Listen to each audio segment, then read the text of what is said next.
Hello, I'm Diane Richard, your host of Let's Talk. I'm so very privileged to bring to you one of our city's most prominent attorneys and an unsung hero in his own right, counselor at law attorney Eli Zlokas. Eli has been an attorney for over 30 years and has practiced in every division in Allegheny County, as well as every county in western Pennsylvania. To his credit, he has acquired jurisdictional approval to handle criminal issues in neighboring states. Aside from his law practice, Eli performed pro bono for CYF, children, youth, and families. Eli is no stranger to issues that plague our youth. Since 1999, Eli has devoted his time exclusively in dealing with all aspects of juvenile matters, from dependency and delinquency issues to serving as educational and medical guardian for at-risk and special needs children. He continues to be involved in various community programs, schooling the youth in various disciplines. He has worked with families in every community, from the affluent to the economically disadvantaged. I probably could go on and on about Eli, but let's hear it from the man himself on his interaction with the youth and the lives that he has helped to transform. Join me as we speak with another of Pittsburgh's unsung heroes. Thank you, Eli, for being here on the show and allowing us to interview you and share with our viewers your unselfish dedication to our youth. Diane, thanks for inviting me here today. It's certainly a pleasure to be with you. Thank you. Perfect. Eli, give our viewers, before we even get started into all the fabulous things that you've done, give our viewers a snapshot of your background leading up to the work that you do with our youth. I was born and raised on Pittsburgh's historic South Side. I grew up in the flats. Grew up in an alley, Larkin's Way, kind of like living on Formosa Way over in Homewood. Attended parochial school, St. Casimir's, grade school, high school. First one in my family to go to college. Went to the University of Dallas down in Texas. Came back to Pittsburgh, didn't know what I was going to do. My family said, you're not going to sit on your butt. I became a union pile driver like the rest of my family. I worked in the construction trades, and eventually I wanted more, and I had a friend going to law school, and I figured, how hard could this be? So I went to Duquesne Law School at night, graduated in 4 years, and never looked back. I've been practicing law since 1983. And what's most impressive is you passed the bar on your first try. When you find out what kind of test it's going to be, you will devote yourself. I studied probably 12 hours a day for about a month and a half. It is a test you do not want to take a second time. Yeah, I understand that it's very intense. It was. Very intense. So now, you've passed the bar, and you are now practicing. Take us there. I started working for another attorney.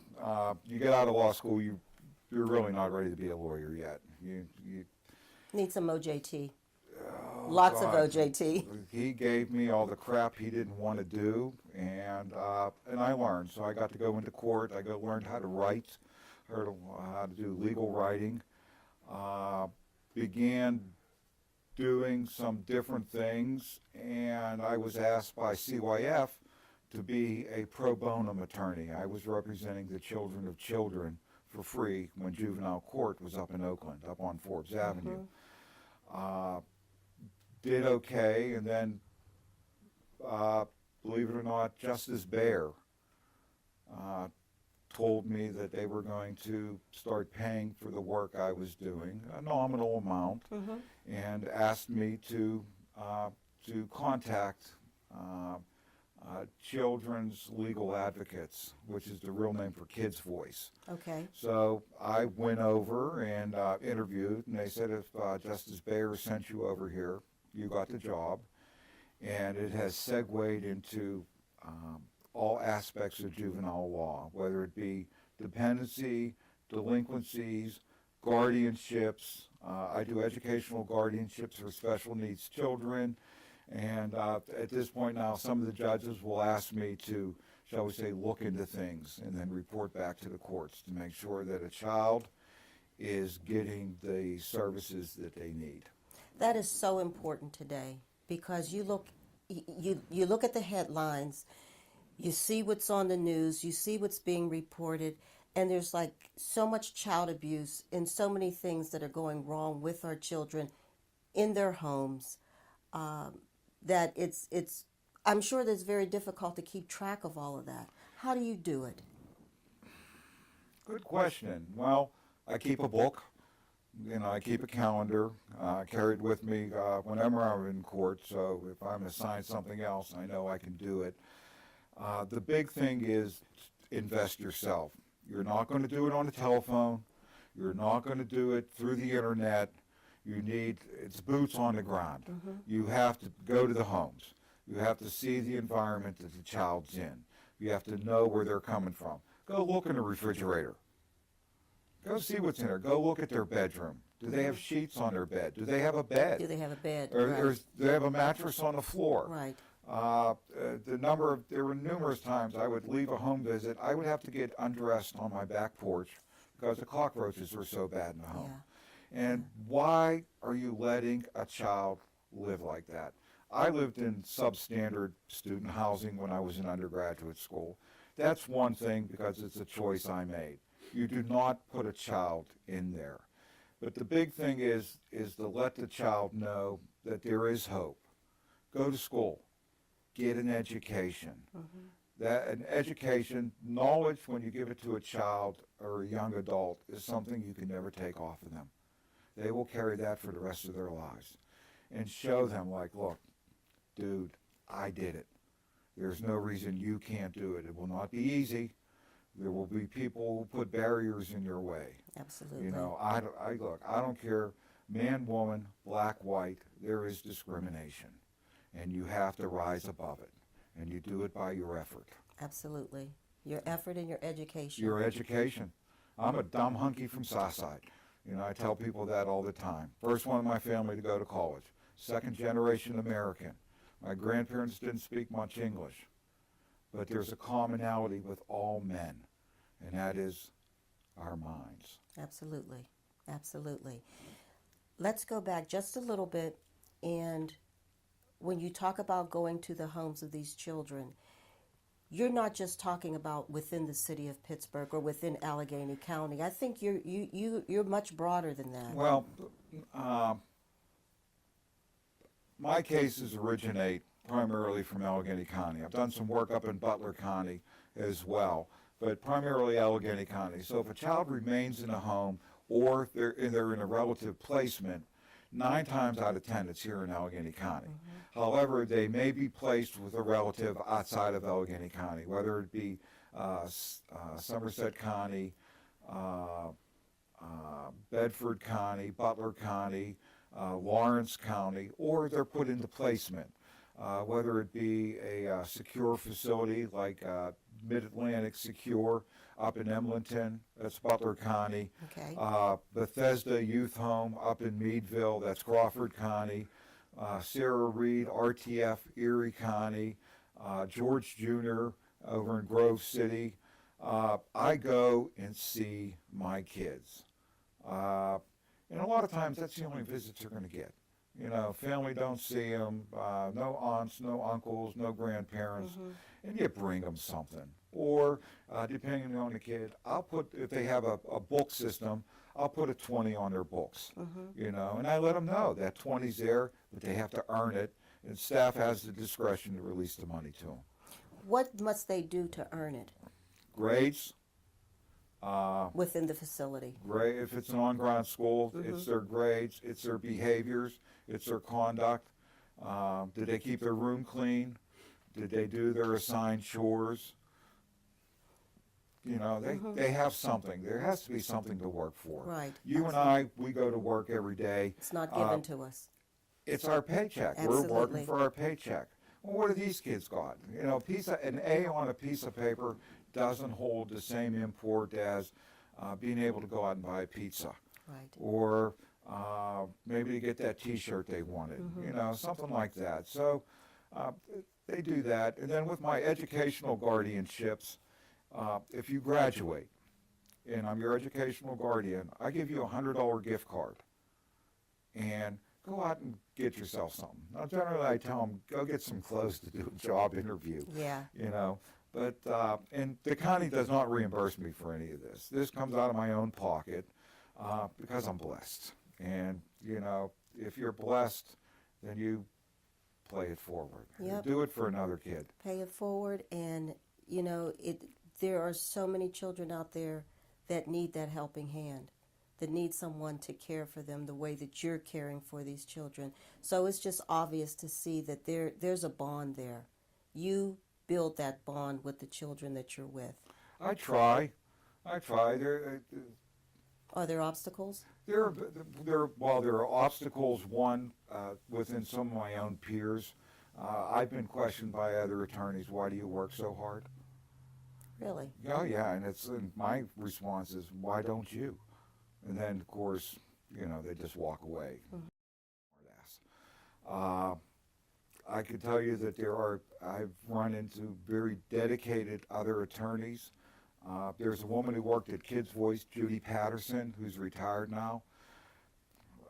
I'd be lucky I could have carried her briefcase into a courtroom. There was a woman who not only knew the law, but was truly dedicated. So you learn from other people that you work with that this is a better way to do it.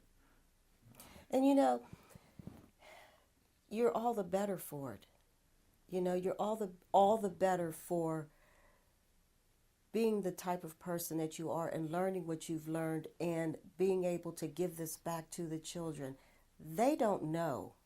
You know, they don't know where they're going. No, they don't. They don't know. And you know because you've been there. My parents always told me, I've been where you still have to go. Ain't that the truth? And so you're their stepping stone to a better future. And just by the little things that you do, like giving them the $100 gift certificate or visiting them in their facilities and putting $20 on their books and letting them know that you care, or just visiting them, like you said, because they don't get visitation from parents or visitation from relatives, family members. You know, you're making a difference. You're making a huge difference in their lives. You never know what you're doing can transition them to be better people. A few years ago, I stopped at the Wendy's on Baum Boulevard, and a young lady came in, Gloria. Gloria, what are you doing? Mr. Eli, how you doing? I said, what are you up to? And she says, I'm working. I says, where do you work? She says, I'm a dietitian.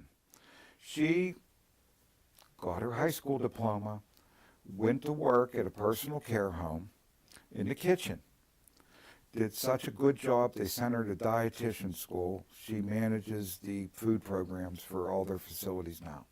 Excellent. And I said, so Gloria, what else are you doing? You got any babies? Oh, no, Mr. Eli. Me and my boyfriend were saving our money to buy a house.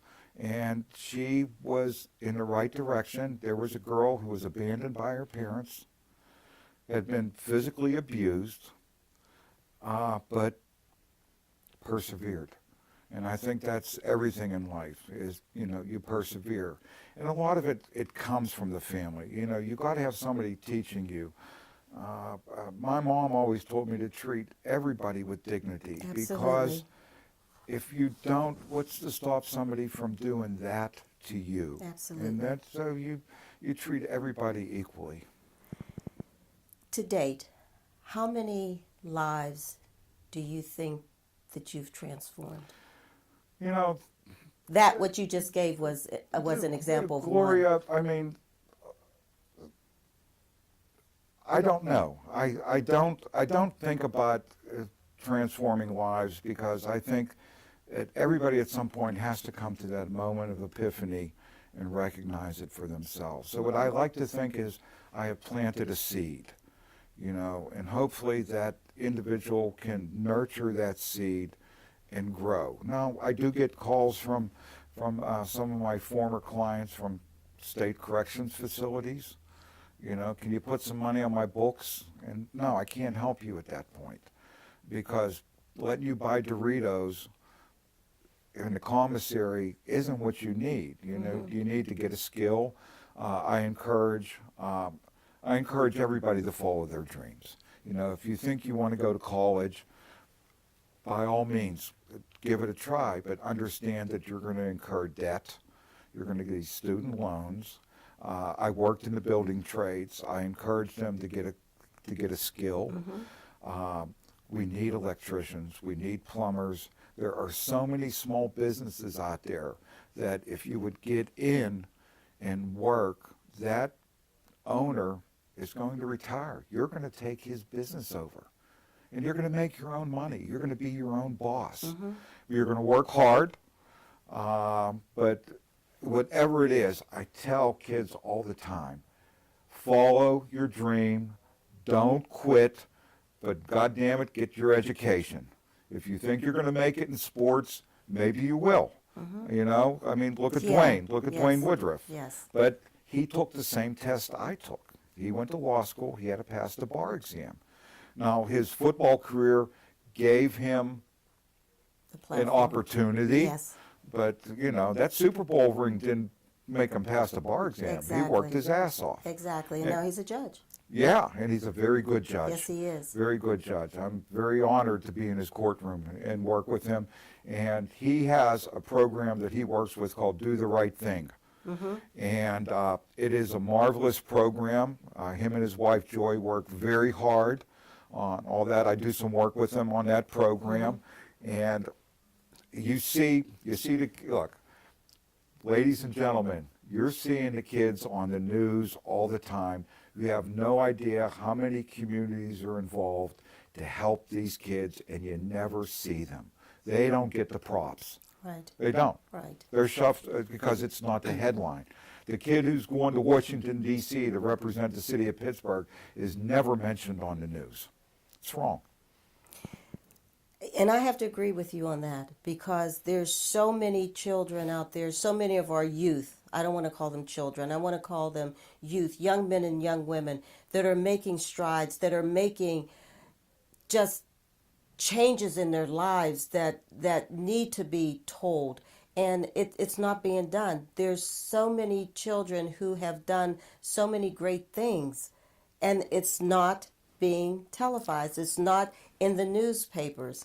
And what you have a tendency to see most cases is those that have gone astray. And it's headlines. But there are so many wonderful children in our city, in our county, in our state, in our nation that are doing such wonderful things. And they don't do it for the recognition. They do it for their own personal development. Absolutely. And it starts from within. It starts from within. It starts from home. It starts from parent. And I am a firm believer that it takes a village. It takes a village to raise a child. And oftentimes you do have those youth that come along that did not have a village to help them, did not have a two-parent home, only had a one-parent home, where mom is always working, or dad is always working, and there's brothers and sisters in the home. And there's those types of situations, but they persevered. They went to school through all the obstacles, through all of the things that they had to go through, perhaps oftentimes bullying, or just different obstacles like that. But they persevered. They went to school. They graduated. They went to college. They graduated, and now they're on the bigger and better things. Those are the success stories that you hear about. And you're right, Diane. But not very often do you hear those.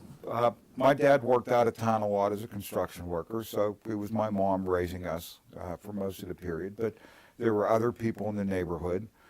Where I grew up, if you did something wrong, your neighbor could fire your ass up. I still remember a gentleman, Mr. Pete, because we played in a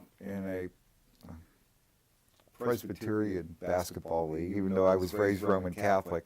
And Mr. Pete was there to guide us in the evenings. not put up with our shenanigans, and was there to help if a family needed to get to a doctor or a college tour or something like that. Mr. Pete stepped up, and I remember that to this day. There have been so many people that have touched my lives, and it's not just my parents. When I was in high school, I worked at Carnegie Library as a page, but I was big, dumb, and strong, and they put me to work in the shipping department of Carnegie Library over in Oakland. Okay. And to this day, I still keep in touch with my boss, David Blackburn. Wow, incredible. I found out he was retiring from Carnegie Library. I showed up for his retirement party. I haven't seen him in a few years, but I hear he's still with us. But we will get together every once in a while, and I'm an adult now, so we can have an adult beverage. But this is a man who showed me that you need to work hard, that there's no cutting corners, get the job done, get those books into the truck, and he had a positive influence on my life. And you are all the better for it because of the influence that he and maybe others had on your life as well. It's just unfortunate that we have so many youth out there that do not have that. It's a shame. Whether it's the Boys and Girls Club, the city has a really good rec center program. I play basketball on Tuesday nights up at Warrington Rec Center up in Belsuver, and I see the work that the people who run that program up there do. Yeah, the kids are going to run around and they're going to be loud, but they're kids. They're kids. But there's no bullying. There's no beating up on each other. When they tell them you need to get off the court, they listen to them. So there are things that the kids can do to help themselves. And to get off the streets. Get off the street. You know, there are structured programs. I know the YMCA, structured programs all the time for youth. Lots of structured programs. You have the YWCA, you have Kingsley House. You have all of these organizations where they have structured programming and to help to get the youth off the street. And, a lot of it sometimes is perception. I have a friend who was a mayor in a small community on the border of Allegheny County and Washington County. And I was talking to him one time. He says to me, we got a problem with these kids and skateboards. I'm gonna tell my chief to start taking those skateboards off those kids. And we'll call him Joe. Okay. I said, Joe, big mistake. Big He said, what are mistake. you talking about? I says, go ahead, take those skateboards off those kids. Now you see those kids in the street. The police can see them. They know what they're doing. Take those skateboards off their streets. Take those skateboards off those kids. Watch out how much vandalism you start getting. And he looked at me. He said, I didn't think of that. Build a skate park. Tell the kids that where they're at is unsafe. Yes. Tell them to go to the parks. I live over in Bellevue. We have a skateboard park. And the kids use it. And you see them. They're walking around carrying their skateboards. They're not sneaking down the alleys trying to break into cars. Right. Getting spare change, or God bless them, finding that gun in the console of a car. Because I had a kid in a very affluent neighborhood who I wish I grew up in the house that he grew up in. Thought it was cool to be breaking into cars and looking for guns, and he's still in placement. It's unfortunate. It's unfortunate. It wasn't his family. Sometimes it comes down to choices they make. Absolutely. And he was making a choice. He wanted to be a gangbanger, and you're an idiot. Yes. You can come from the best families. You can come from families where you have your parents have gone to church, or you can just have the best of families, and it all comes down to choices. Oh yeah, believe me, Diane. While economics or neighborhoods will have a part to play. Exactly. Again, it's self-construction. Like I said, I did this home visit, and I was sort of like, wow, I was afraid to sit on the furniture. You know, I mean, it was that nice, and this kid just could give two shits about what I was telling him. Yeah. Sometimes we're given too much. Sometimes our children, on the flip side of that, are given too much, and they have not had the opportunity to earn anything. You're right. Myself, I can remember when my dad finally got a car in like 1957, 1958. Was it DeSoto? Which tells you how long ago that was. I can remember when we got our first TV, you know, a black and white. I can too. And you only had 2 channels. Yes. You know? Yes. And rabbit ears. Oh, yeah. But the bottom line is, for all of these kids, one, someone cares about you. Remember that. And more importantly, care about yourself. You know, have some self-respect. Don't do good in school. Who cares if you're the Poindexter or the dweeb or stuff like that? You know, 99 times out of 100, you're not going to be with those people when you're an adult. You're going to find your own path. And there are so many paths out there. There's so many ways we can go. And it's, you know, I am, somebody asked me one time, what are you most blessed for? Or what are you most grateful for? And I think about that. And I think about that a lot. And I'm grateful for everything that happened to me. The good, the bad, the ass whippings I got when I was bad. Even if I didn't deserve them, you know, you weren't going to change it. And I'd have to say that every heartache that I've had, it made me a better person. Maybe I didn't realize it at the time. Sometimes we have to shed a tear before we could smile. Absolutely. Absolutely. And it's unfortunate that a lot of our children and youth have shed tears, but no one has seen those tears. No, the kids cry at night. Yes. You know, they're crying in their pillows. Yes. Or they're crying on that bare mattress. Exactly. And it is. It's sad. And I frankly, I don't see any quick fix. I could tell you, the men out there, be a man. You don't have to be with the baby mama, but you have to be there for your children. Absolutely. You know, it ain't about the dollar. It ain't because she took me into court for child support or anything like that. Remember the kid's birthday. Take the Children's Museum. There are so many facilities in Allegheny County that are free on certain days. Yes. Take them. The zoo. Take them to the zoo. Yes. Hey, I built the elephant enclosure. Yes. At the Pittsburgh Zoo. I know the zoo. The zoo is cool. Take the kids to the zoo. Spend some time with them. It's not about money. It's about being there for your children. That's why when I go see those kids, they're happy to see me. Someone visited them. It's not that I brought them something. It's because I cared and I spent my time. And you're giving them hope. You're letting them know that there's something better out there. There is. I may have made a mistake, and I may be in this facility now, but I know that I can't let this define me. I can't let my mistake define me. I need to move on. I need to better myself while I'm in here, do my time, and then come out and be a better person for it. And sometimes you didn't make a mistake. Sometimes your mom or your dad let you down. Absolutely. You had nothing to do with that. Absolutely. You were not a bad child. Absolutely. You didn't do anything to get the gas turned off or the electric turned off. That ain't your job. Your job is to be the best child you can be and make your family proud. That's all. It's not your fault. And make yourself proud. Self-esteem. Absolutely. And so many of our youth don't have that. They do not. They do not. They don't know what self-esteem is.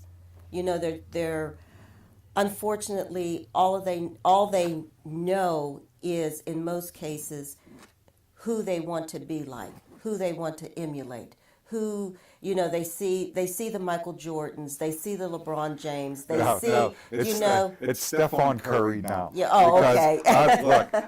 Because I still play ball, and the kids are on the courts before we get our court time. And everybody wants to launch the tray. They all got to shoot beyond the arc. They couldn't hit a layup if their life depended on it, because that's what they see. Yes. And ESPN plays up, he shot 7 out of 9 trays that night and stuff like that. So they all want to be like Stephon Curry. You know what? Learn the game. Yes. They can't bounce pass. Yes. They don't know how to give up the rock. Make the extra pass.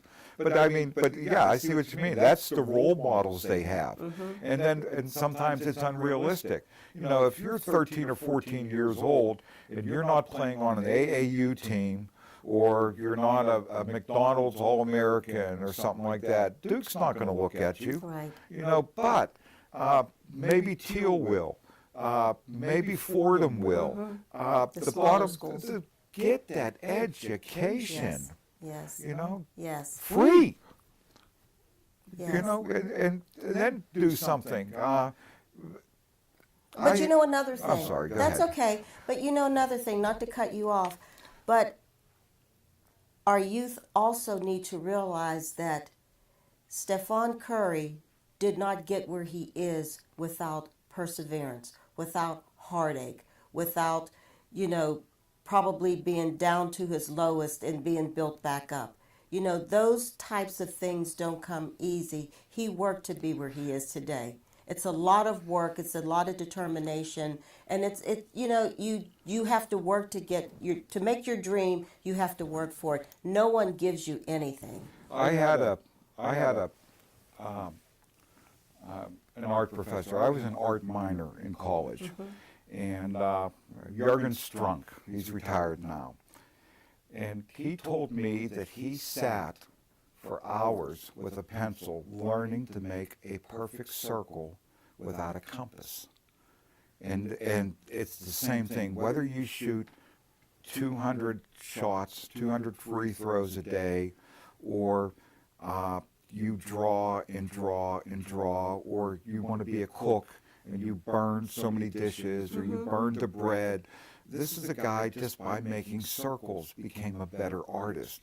So no matter what road you take, it's not going to be easy. No. You can be blessed with the greatest athletic abilities. And I've been around the Pirates and stuff like that, and I know players that had unbelievable talent, but they wouldn't work. They wouldn't show up for practice. And you can have a God-given gift, but if you don't nurture that gift, Absolutely. it will wither and die. Absolutely. Absolutely. It's a great analogy. Absolutely. Speaking of the Pirates, I know that you like fantasy camp. I've been very, very fortunate. I was not allowed to play organized sports when I was a kid. My family took us to a farm, and I worked on a farm in the summers, stuff like that. Well, not really worked. We're kids. You goof around. So I never got to play Little League baseball or anything like that. And frankly, I don't think my family could afford it. Couldn't afford the fees or anything like that. So it was always a dream for me to play something like that. So when I got older and I had the financial ability, I started going to Pirates Fantasy Camp. And I think I've gone 14 years in a row now. Oh my. And I've met just wonderful people. Joe Bilodeau, who runs it. Carl Truss, one of the photographers down there. It's just, and wonderful people. But what's nice is I like to do some charity work, and I donate things to different schools for their charity events to raise money, different athletic associations, different golf outings, and stuff like that. If they're able to buy their copy paper for the year because I gave them something. Or I'll get a call. I got a call from Holy Family Institute one time. There's a kid who just loves Starling Marte. Oh. Can you get him something? Yeah, I guess so. So I got Starling to sign a baseball for him. Nice. And when a kid didn't know me from Adam, never met me before. said, I hear you're doing pretty good at school. He says, well, I work hard. I get the grades I can. I reached into a bag, and I put them in a plastic cube so they don't smudge them up. And frankly, you don't know who to sign that ball if you don't put a little label on them. So I make a label for him. I said, Starling wanted me to give this to you. And I thought the kid was going to cry, you know. But it's little things like that. So I get things signed. I do have a personal collection. Tell us about that personal collection. I probably have over 1,000 signed baseballs, about 140 single signed bats, and I think 60 or 61 jerseys. I am doing a legacy for my family. If I am blessed with grandchildren that are into baseball, they get the instant collection. Oh my gosh, that's amazing. If they're not, my son-in-law is into sports, and I keep telling him, Joe, just wait. When I die, you get all this shit anyway, so don't worry about it. And it's what you do in life. You know, God gave me the opportunity to have access to things like that. And so I give it away. Oh, you know, wonderful. And I don't ask how much you got for it or something like that. But I'll get a call. You know, Eli, we got an event coming up. Can you help us out?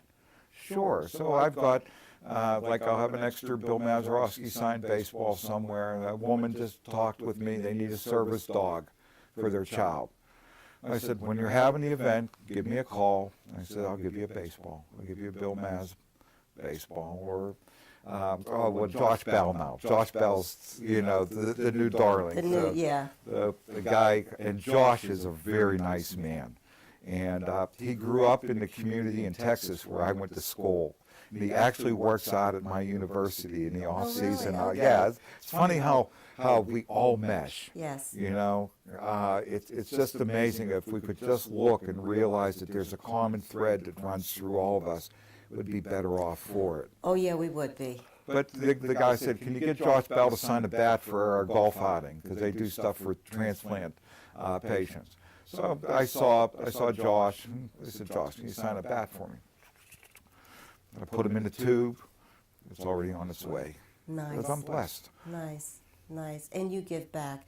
And that's so wonderful. So wonderful that you are giving back to people who need it most.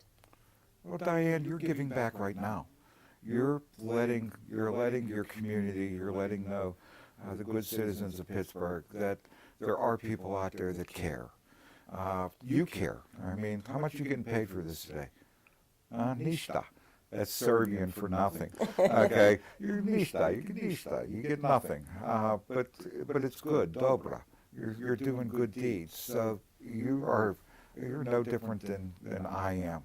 You know, just sitting in a chair opposite from me. You know? Well, we all give back in different ways, and the premise for the show is to talk about unsung heroes, and we talk about people who we feel are unsung heroes. Those are the people who have done things that people know nothing about, or very few know about it. And what you're doing, now everyone's going to know. Well, I'm not here for that. I'm here to tell other people to step up. If it's one little thing, do one random act of kindness a day. An older woman's getting into a car. She can't close that car door. Young lady, do you need some help? Always ask. Don't assume that they can't do it for themselves, but reach out, offer yourself. And if they need your help, give it. If they don't, tell them to have a nice day. Yes. Just move on with it. Yes. I think it's very important that we all count our blessings. Every one of us is blessed. It's just recognizing your blessings. Well, I go home to the nicest lady in the world every evening, and God bless her for marrying me. That's wonderful. What else can we talk about? What else do you think that our viewers want to know about you? You've exhausted everything that I could possibly ask you. Look, as I said, look, if I can do it, and believe me, I ain't shit. You can do it too. It's nothing big. It's one of the things I do. I walk every morning, and Tuesday mornings when I walk is when everybody's recyclable bins are out. When I walk on my street, I pick up all the plastic bottles and metal cans, and I make my neighborhood a little prettier. And the bins are out there. Yes. You just pick it up, put it in the bin. there. Yes. Not only is your community cleaner, but they're not going to hold water. You don't have to worry about mosquitoes. You don't have to worry about diseases. And it's a simple thing that takes me a minute to stop and pick up a plastic water bottle and put it in a recyclable bin. It's little things like that you can do you don't realize you're doing in your neighborhood. Absolutely. Grow some plants. I grow perennials. I have daylilies and stuff like that. I give plants away to people to make their yards nicer. All I have to do is stick it in the ground. God will water it. That's it. Remember that. No matter what you do, God will water it for you. So let's plant those seeds. Absolutely. The seeds of life. Actually, True. The seeds of life. Eli, thank you. Thank you, Diane. Thank you It's so a pleasure much. meeting you, young It's a lady. pleasure. I'm a better person today for having met you. Oh, thank you so much, and vice versa. That's a wrap. That's a wrap. What an incredible legacy to leave behind. Helping our youth to navigate their way through life is not an easy task. Many of our youth are not afforded a life of direction, stability, and oftentimes even love. The word hope most often in their minds is non-existent. The real blessing is having people like Eli, who saw a need, extended his hand, used his expertise and contacts, and seized the opportunity to help, give back, and show that it really does take a village. Eli is truly an unsung hero.